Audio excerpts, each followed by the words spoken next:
This reading is from Matthew 21. When they came near to Jerusalem and came to Bethphage, to the Mount of Olives, then Jesus sent 2 disciples, saying to them, "Go into the village that is opposite you, and immediately you will find a donkey tied and a colt with her. Untie them and bring them to me. If anyone says anything to you, you shall say, 'The Lord needs them,' and immediately he will send them." All this was done that it might be fulfilled which was spoken through the prophet, saying, "Tell the daughter of Zion, behold, your king comes to you, humble and riding on a donkey, on a colt, the foal of a donkey." The disciples went and did just as Jesus commanded them, and brought the donkey and the colt, and laid their clothes on them, and he sat on them. A very great multitude spread their clothes on the road.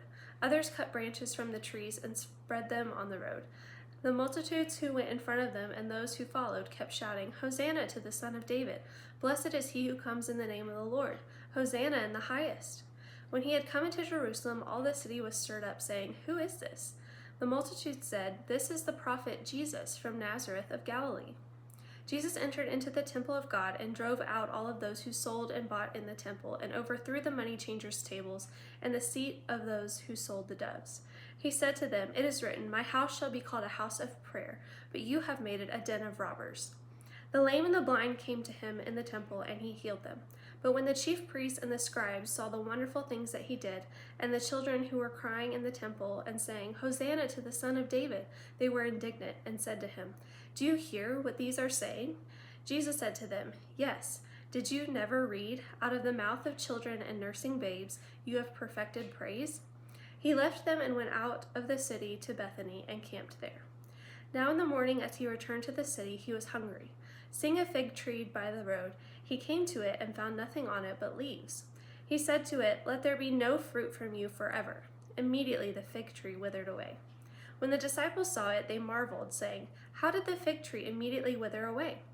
Jesus answered them, "Most certainly I tell you, if you have faith and don't doubt, you will not only do what was done to the fig tree, but even if you told this mountain, 'Be taken up and cast into the sea,' it would be done.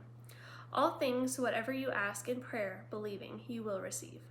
When he had come into the temple, the chief priests and the elders of the people came to him as he was teaching and said, "By what authority do you do these things? Who gave you this authority?" Jesus answered them, "I also will ask you one question, which if you tell me, I likewise will tell you by what authority I do these things. The baptism of John, where was it from? From heaven or from men?" They reasoned with themselves, saying, "If we say from heaven, he will ask us, 'Why then did you not believe him?' But if we say from men, we fear the multitude, for all hold John as a prophet." They answered Jesus and said, "We don't know." He also said to them, "Neither will I tell you by what authority I do these things. But what do you think? A man has 2 sons, and he came to the first and said, 'Son, go work today in my vineyard.'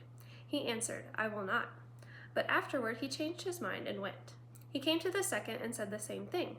He answered, 'I'm going, sir,' but he didn't go. Which of the 2 did the will of his father?" They said to him, "The first." Jesus said to them, "Most certainly I tell you that the tax collectors and the prostitutes are entering into God's kingdom before you. For John came to you in the way of righteousness, and you didn't believe him, but the tax collectors and the prostitutes believed him. When you saw it, you didn't even repent afterward, that you might believe him." Hear another parable. There was a man who was a master of a household who planted a vineyard, set a hedge about it, dug a winepress in it, built a tower, leased it out to farmers, and went into another country. When the season for the fruit came near, he sent his servants to the farmers to receive his fruit. The farmers took his servants, beat one, killed another, and stoned another. Again he sent other servants more than the first, and they treated them the same way. But afterward he sent to them his son, saying, "They will respect my son." But the farmers, when they saw the son, said among themselves, "This is the heir. Let us kill him and seize his inheritance." So they took him and threw him out of the vineyard, then killed him. When therefore the Lord of the vineyard comes, what will he do to those farmers? They told him, "He will miserably destroy those miserable men, and will lease out his vineyard to other farmers who will give him the fruit in its season." Jesus said to them, "Did you never read in the scriptures, 'The stone which the builders rejected was made the head of the corner'? This was from the Lord. It is marvelous in our eyes." Therefore I tell you, God's kingdom will be taken away from you and will be given to a nation producing its fruit. He who falls on this stone will be broken to pieces, but on whomever it will fall, it will scatter him as dust. When the chief priests and the Pharisees heard his parables, they perceived that he spoke about them. When they sought to seize him, they feared the multitudes because they considered him to be a prophet. And that is Matthew 21.